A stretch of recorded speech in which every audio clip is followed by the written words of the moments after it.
Hi guys, Lindsay here with Storybook Family Farm. Today I was working on doing a little bit of fencing outside for our buck named Wilbur, so that way he can come home, but it started raining, so I had to, in true fashion, just switch it up, and so I started working on the kitchen some more. Last night we were able to get the stove into place. Tracy has to go to the store to get a part so that way it can be fully converted to being propane instead of gas. There's not natural gas here. But we've learned that we actually really like cooking on gas. Tracy more so than me. I don't really care what way gets it hot, but I thought I would come take you guys along so you can see the progress of the kitchen so far. I did get some work done on the walls.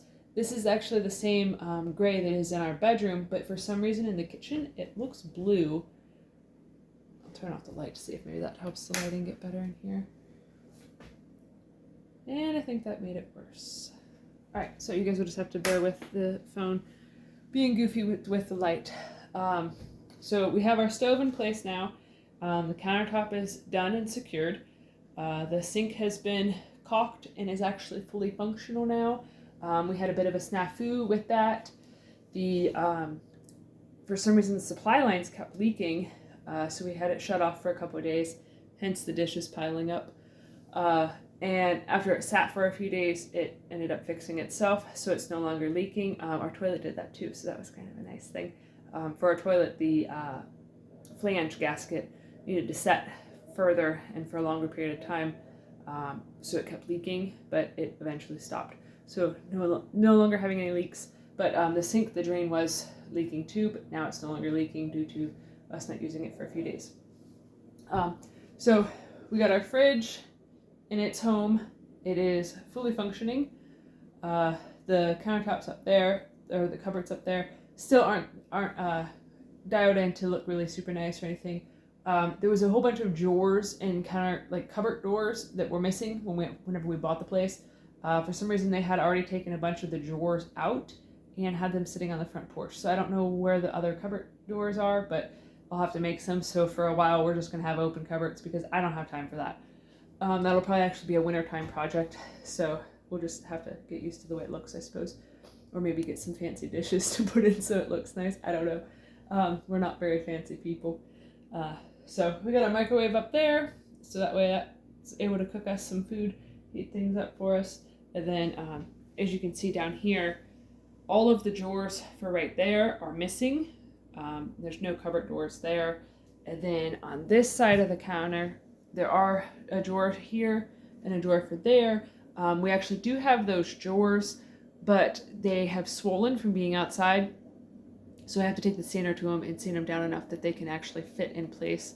I was able to, the other day, jam them into place, but it was a nightmare getting them in and getting them out. And I was like, I better not do that again, just in case if I can't get them back out to sand them down. I don't want to have to, beat anything out real bad. So yeah, that's that, and I thought I would show you guys the paint color that we are going to use on the cupboards.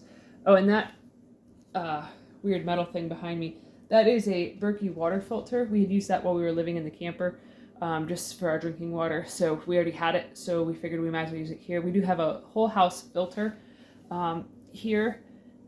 This lighting from the window is just really throwing everything off. We do have a whole house filter that Tracy installed whenever she was redoing all of the plumbing. So that helps with a lot of the larger sediment and stuff. It is hard water here, so the Berkey actually is able to take out a lot of the flavors from it being a hard water system. Because like when we turn on the shower, it smells kind of like rotten eggs, so there's a high sulfur content. But the drinking water that comes out of the Berkey, it doesn't have any of the gross flavors that a lot of hard water, well water systems have.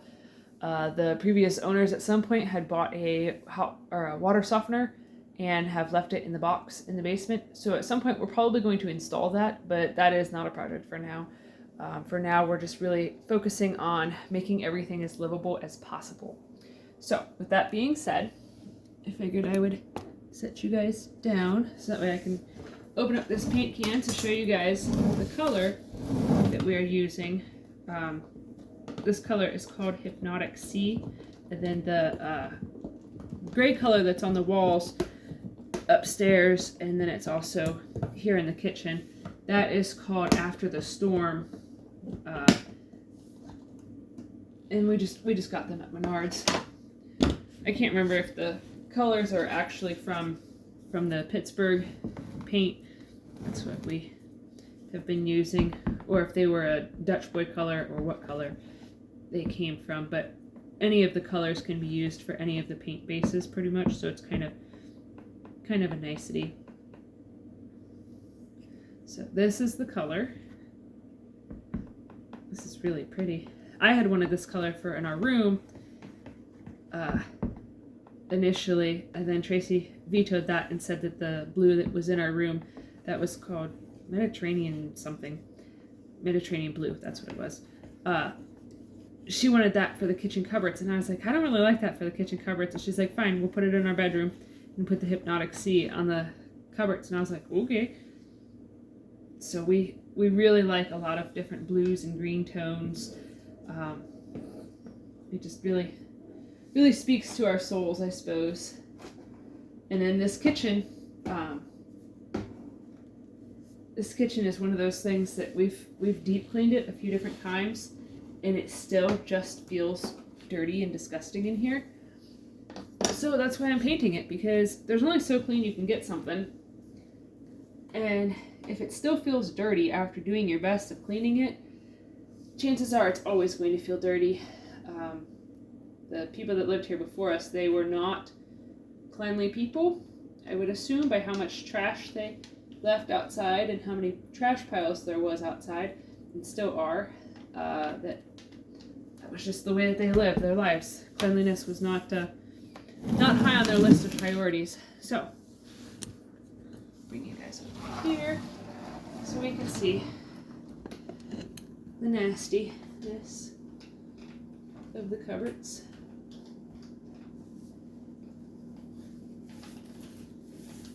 I like using these little rollers for doing stuff that you're not gonna have a lot of painting to do, but there's more like a lot of trim stuff going on.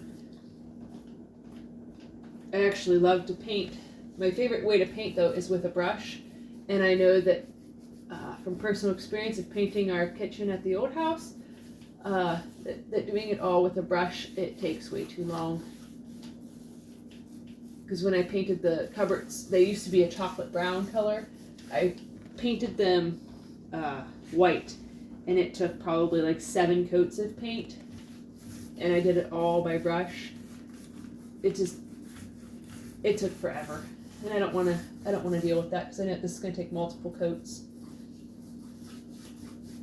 So I think that's going to look really nice with the gray. I'll step back so that way you guys can get a better view. I don't know how the lighting is. So that's the color so far. I'm going to get busy on doing the rest of it. If you've ever remodeled a home, you kind of understand that while you're actively in the remodel renovation stage, it's kind of like a constant junk shuffle. And since we're just moving in, like, we don't have anything inside of the drawers, inside of the cupboards. So like all of our dishes and stuff are kind of just out on this folding table. Our dining room table has become a catch-all. Every surface pretty much has become a catch-all because the kitchen's so gross that we didn't really want to put anything away. So I figured that if I go ahead and get painted on it and get cleaning it up better, then we can start putting stuff away, at least have like one room, so that way it's partially done. The floor in here, it's a mismatch of peel and stick and old linoleum. So it's nothing fancy, but that is something that will probably change like come the winter time. Right now we're still actively trying to move all of the animals here and get everything else done. To fully finish a room is not on the agenda at all. It's just, right now, it's just trying to struggle to get everything fully functional. There's been some weird wonky electrical things that have taken place, like at some of the breakers. So I have 2 of the breakers in the house shut off, pending me rewiring them. They were a very old style breaker that they don't even make anymore. It's like you push them to turn them on and off, and they're not functioning properly. So I just have them shut off. So that way, today Tracy, while she's at the store, she's going to get the proper breakers, so I can switch them over from being in the sub panel to being into the regular panel. So then that way, hopefully, we will have fully functioning electrical again. The goal is to eventually rewire the entire house, but that is definitely going to have to happen in stages. The bathroom, I rewired all of that, so that's already done. But yeah, there's still a lot more to do. So I got to get busy. Next time you guys see me, hopefully this kitchen will be nice and pretty. All right. If you guys are enjoying this content, don't forget to like this video and to subscribe to be notified every time we post a new video. And feel free to comment to give us any tips or advice or just some words of encouragement. All right. Hope you guys enjoyed it. Thanks. Have a good one.